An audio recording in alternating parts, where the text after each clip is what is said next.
বন্ধুরা, জন সিনা তার লাস্ট রানে কি 17 টাইম ওয়ার্ল্ড চ্যাম্পিয়ন হতে পারে? যদি হয় তাহলে কি তিনি লাস্টে গিয়ে রিলিঙ্কুইশও করতে পারে? তো অনেক কিছু ডিসকাশন করেছি লাস্ট এপিসোডে, আর আজকে সারাদিন শুধুমাত্র জন সিনার জন্য আমরা ডিটেলসে ডিসকাশন করবো তার ফেয়ারওয়েল ট্যুর কি আসতে পারে। আর আমরা তো অনেক আশা তো রাখি, দেখার বিষয় যে ট্রিপল এইচ কি পূর্ণ করবে আর কি বলবো। তো গাইস, আজকে এই এপিসোডগুলো কিন্তু অনেক স্পেশাল। ডেফিনেটলি দেখো, আমাদের চ্যানেলে প্রচুর এপিসোড আসে, অনেক ডিসকাশন করি, কিন্তু আজকের এপিসোডগুলো না একদম পুরো বলা চলে মনকে ছুঁয়ে যাওয়ার মতো। আর এখন আমি যে ডিসকাশনগুলো করছি আমার যেন নিজেরই গায়ে কাঁটা দিচ্ছে আর কি বলবো। তো দেখো, এই এপিসোডে আমরা ডিসকাস করবো যে আমরা অলরেডি যেমন বলছিলাম যে দেখো 17 টাইম ওয়ার্ল্ড চ্যাম্পিয়ন যদি জন সিনা হয় তাহলে কোন টাইটেল জিততে পারে। কারণ আমাদের কাছে দুটো টাইটেল রয়েছে। একটা টাইটেল যেটা মানে সেই কি বলবো মানে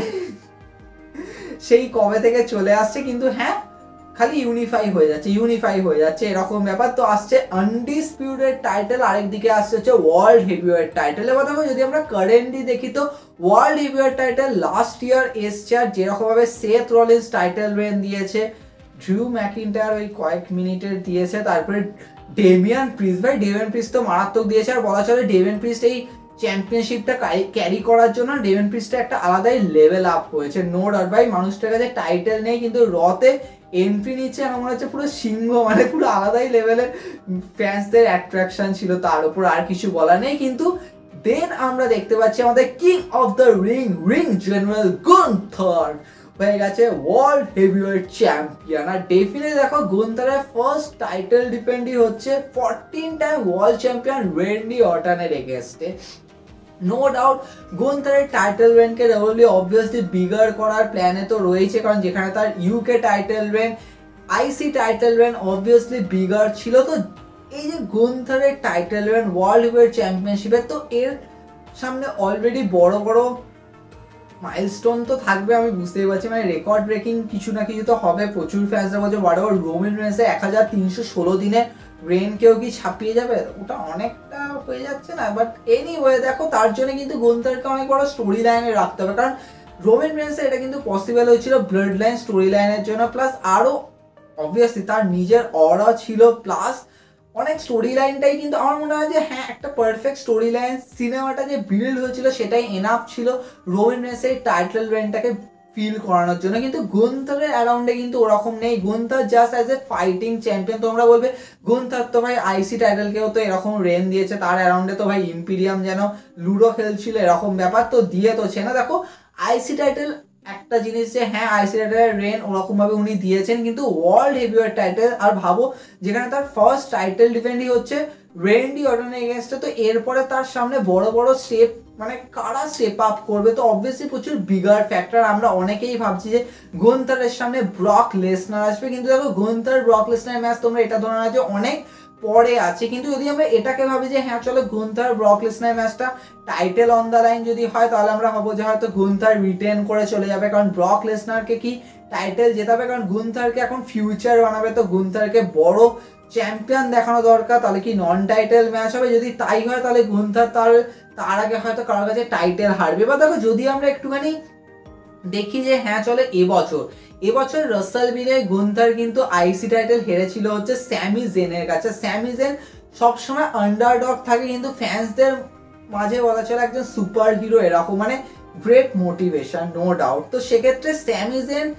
গুন্থারকে হারিয়েছিল, তাহলে গুন্থারের এই ওয়ার্ল্ড হেভিওয়েট চ্যাম্পিয়নশিপের রেন কি তাহলে এমন কোনো সুপারস্টার হবে যে ফ্যান্সদের কাছে সুপার হিরো, আর তাহলে কি সেটা জন সিনা করতে পারে? দেখো, এই মুহূর্তে যদি আমি বলি যে হ্যাঁ চলে জন সিনা এসে গুন্থারকে হারাচ্ছে, মানে সেটা কিন্তু অনেক ফ্যান্সদের কাছে মনে হবে যে না, এটা হতে পারে না, কারণ জন সিনা সবসময় এলিভেট করে সুপারস্টারকে, আর গুন্থারের টাইটেল রেন বড় লং হওয়া দরকার। তো সেক্ষেত্রে জন সিনা কখনোই গুন্থারকে হারাবে না। কিন্তু এই ভাবে যদি আমরা ভাবি যে দেখো জন সিনার এটা লাস্ট রান, তার নেক্সট ইয়ার হচ্ছে ফেয়ারওয়েল ট্যুর, তো ডব্লিউডব্লিউই লাস্ট মুহূর্তে কি ভাববে যে হ্যাঁ আমরা জন সিনাকে দিয়ে গুন্থারকে এলিভেট করাবো, গুন্থারের এই যে টাইটেল রেন সেটাকে আরো বিগার প্রেস্টিজিয়াস করবো, নাকি ওয়ার্ল্ড হেভিওয়েট টাইটেলকে প্রেস্টিজিয়াস করবো জন সিনার কাঁধে তুলে? দেখো, এটা হলে কিন্তু একটা প্রচুর ওয়ে বিগার হবে। আর ডব্লিউডব্লিউই যদি এটাকেই দেখায় যে হ্যাঁ জন সিনার যে 17 টাইম ওয়ার্ল্ড চ্যাম্পিয়নশিপের যে কাউন্টটা সেটা ওয়ার্ল্ড হেভিওয়েট টাইটেলকে দিয়ে হচ্ছে, যে টাইটেলটা লাস্ট ইয়ার এসছে। তো হ্যাঁ, এটা কিন্তু কখনোই ওই ওয়ার্ল্ড হেভিওয়েট টাইটেলের সাথে কিন্তু ম্যাচ করছে না, কারণ ওটার আলাদা,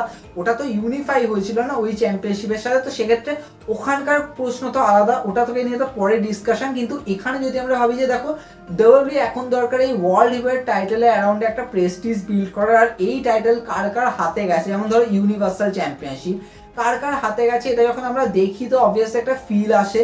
তো সেক্ষেত্রে ওয়ার্ল্ড হেভিওয়েট টাইটেল প্রথম ক্যাপচার করেছিল সেথ রলিন্স, দেন আসছে ড্রু ম্যাকিন্টার, তারপর ডেমিয়ান প্রিস্ট, তারপরে গুনথার। তো সেক্ষেত্রে দেন যদি আমরা দেখি যে জন সিনা ক্যাপচার করেছে, তাহলে ভাবতে পারছে জন সিনা ক্যাপচার করেছে মানে ফ্যান্সদের মনের মধ্যে একটা আলাদাই ফিল আসবে। আর ভাবো জন সিনা এই টাইটেলটা মেবি হয়তো রাসেলমেনিয়া 41-এ জিতলো, আর ডাব্লিউডাব্লিউই হয়তো রাসেলমেনিয়া 41-এ জন সিনার গুনথারের ম্যাচটা সেট করলো। দেখো আইদার রাসেলমেনিয়া 41 হতে পারে অথবা গাইস রয়্যাল রাম্বল হতে পারে, যে হ্যাঁ দেখালো যে রয়্যাল রাম্বলে গুনথার ডিফেন্ড করছে জন সিনার এগেনস্টে, জন সিনার কাছে হেরে গেল, আর গুনথার তারপর রয়্যাল রাম্বল 30 ম্যান রয়্যাল রাম্বলে ঢুকে রয়্যাল রাম্বল জিতে দেন আবার জন সিনাকে চ্যালেঞ্জ করছে। আর সেখান থেকে আমরা রাসেলমেনিয়াতেও অ্যানাদার ম্যাচ দেখতে পেলাম। কিন্তু হ্যাঁ, এখানে John Cena champion, Gunther as a challenger, সেখানে আমরা দেখবো যে জন সিনা রিটেন করে নিল।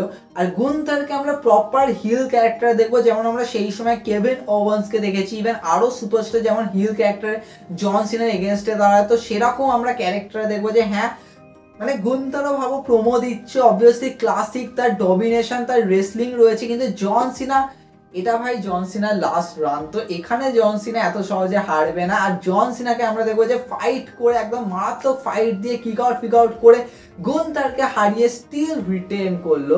ডেফিনেটলি এটা আমার মনে হয় যে ক্লাসিক হবে। জন সিনাকে তারপর as a world heavyweight champion হিসেবে রেন দিয়ে গেল। ডেফিনেটলি তার মাঝখানে হয়তো সেথ রলিন্সও আসলো, আরো বড় বড় সুপারস্টারকে নিয়ে আসলো, শুধুমাত্র জাস্ট এই রেনটাকে মেমোরেবল বানানোর জন্য, যে হ্যাঁ জন সিনা টাইটেল ক্যাপচার করেছে, তারপরে দিয়ে যাচ্ছে। এটা কিন্তু একটা ক্লাসিক ওয়েতে কিন্তু ডাব্লিউডাব্লিউই বুক করতে পারে। কিন্তু এটাও ঠিক যে তোমরা অনেকে বলবে যে জন সিনা এই রেনটা যখন দিচ্ছে তাহলে এন্ডে কি তিনি কারোর কাছে হারবে। দেখো এটা করতেই পারে, কারণ এখানে আমি 50-50 চান্স বলবো। যদি হারে তাহলে সেই সুপারস্টারের ক্ষেত্রে প্রচুর স্পেশাল, যে উনি জন সিনাকে হারিয়ে ওয়ার্ল্ড টাইটেল ক্যাপচার করেছে। কিন্তু আরও একটা ব্যাপার যে ডাব্লিউডাব্লিউই ভালো যে না, আমরা জন সিনাকে আনডিফিটেডই রেখে দেবো তার লাস্ট রানে। আর সেক্ষেত্রে জন সিনা রিটেন তো করলো টাইটেল, কিন্তু তারপরে জন সিনা রিলিংকুইশ করে চলে গেল, বিদায় জানিয়ে চলে গেল। দেখো এটাও একটা ফ্যাক্টর হতে পারে। কিন্তু আমার মনে হয় যে ডাব্লিউডাব্লিউই হয়তো এই মোমেন্টে এটাই ভাবে যে দেখো আনডিসপিউটেড টাইটেলের অলরেডি প্রেস্টিজ তো রয়েছে, তো সেক্ষেত্রে ওয়ার্ল্ড হেভিওয়েট টাইটেলকে একটা ওয়ার্ল্ড টাইটেলের প্রেস্টিজ দেওয়ার জন্য জন সিনাকে আমরা ওটা জিতিয়ে দিলাম। আর জন সিনা যখনই 17 টাইম ওয়ার্ল্ড চ্যাম্পিয়ন হলো, তো ওটা একটা স্পেশাল ফিল দিল যে ওই ওয়ার্ল্ড হেভিওয়েট টাইটেলের অ্যারাউন্ডে একটা প্রেস্টিজ বিল্ড হয়। তবে তোমাদের কি মনে হয়, তোমরা কি মনে করো যে ওয়ার্ল্ড হেভিওয়েট টাইটেল কি জন সিনার কাছে যাবে? কিন্তু তাহলে গুনথারকে হারতে হবে, আর গুনথার হেরে গেলে গুনথারের নেক্সট টার্গেট কি হবে? দেখো আমার মনে হয় যে গুনথারকে দুটো ওয়েতে বুক করতে পারে। আইদার তো একজন প্রপার ভিলেন, যেটা আমরা গুনথারকে ওরকম ভাবে না দেখি ঠিকই, কিন্তু অ্যাজ এ চ্যাম্পিয়ন ভিলেন হিসাবে দেখি, অথবা গুনথারকে অ্যাজ এ চ্যাম্পিয়ন ভিলেন যেরকম গুনথার অ্যাকচুয়ালি, দুটো হতে পারে। দেখো যদি প্রপার ভিলেন হয় তাহলেও কিন্তু গুনথারকে অনেক স্টোরি লাইন দিতে পারে। ইভেন এটাও হতে পারে জন সিনার কাছে হেরে গেল, তারপরে ব্রক লেসনারের স্টোরি লাইনের জন্য ডাব্লিউডাব্লিউই প্রিপেয়ার করলে, সেটাও ক্লাসিক হবে। কিন্তু আমার মনে হয় গাইস ডাব্লিউডাব্লিউই হয়তো এরকম ওয়েতে যেতে পারে যে আমরা 17 টাইম ওয়ার্ল্ড চ্যাম্পিয়ন জন সিনাকে করবো ওয়ার্ল্ড হেভিওয়েট চ্যাম্পিয়নশিপের থ্রু দিয়ে, সেটা হতে পারে। তবে তোমাদের কি মনে হয় গাইস, তোমরা সে কমেন্টে জানাতে পারো, কারণ এরপরে আমরা আরো ডিসকাশন করবো। দেখা হবে নেক্সট এপিসোডে।